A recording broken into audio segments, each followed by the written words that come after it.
From Drop Biscuit Studios and the people who brought you Wondery's Inside Jaws, Inside The Exorcist, and Inside Psycho comes You Talking to Me? Bite-sized Hollywood history with plenty of bite. Let's pretend you're a kid in 1933. You step into a movie theater, the lights go down, the curtain rises, and what happens next changes you forever. This is You Talking to Me?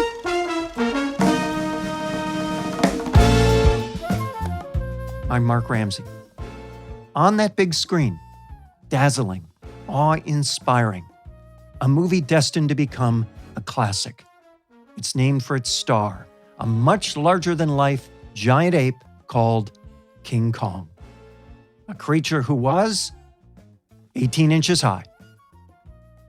Willis O'Brien, Obie to his friends, was a pioneer in stop-motion animation, the special effect that powered Kong. That's the process where a filmmaker shoots a frame, adjusts an object ever so slightly, and shoots another frame. Rinse and repeat. 1 minute of finished film can take as long as 150 hours to produce. Painstaking is an understatement.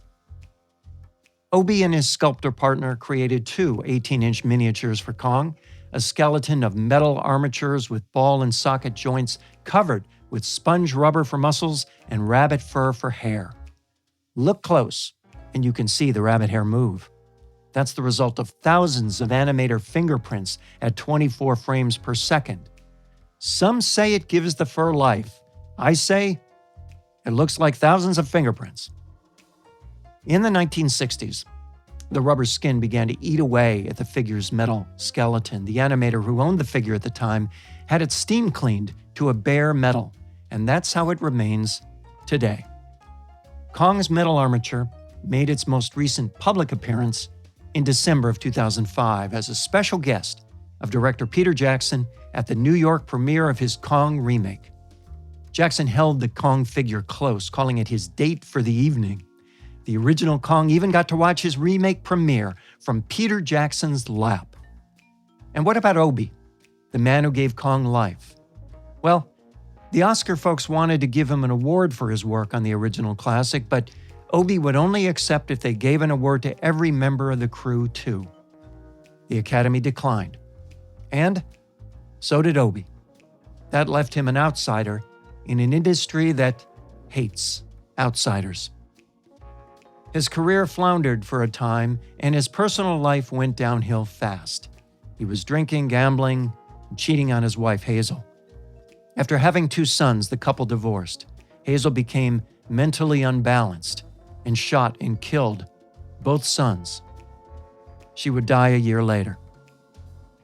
He remarried, but after a diagnosis of breast cancer, his new wife took her own life. Obie didn't know about the cancer until he read her suicide note.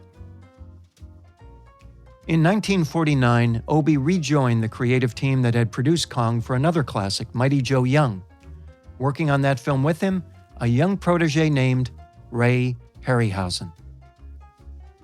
Obie died in 1962, and Harryhausen never let the world forget the magic he was responsible for. "I was inspired by Willis O'Brien," Harryhausen once said. "I don't know who he was inspired by. I think Michelangelo." Follow us on Apple Podcasts, Spotify, or wherever you are listening right now. And please rate us 5 stars. That's You Talking to Me. I'm Mark Ramsey.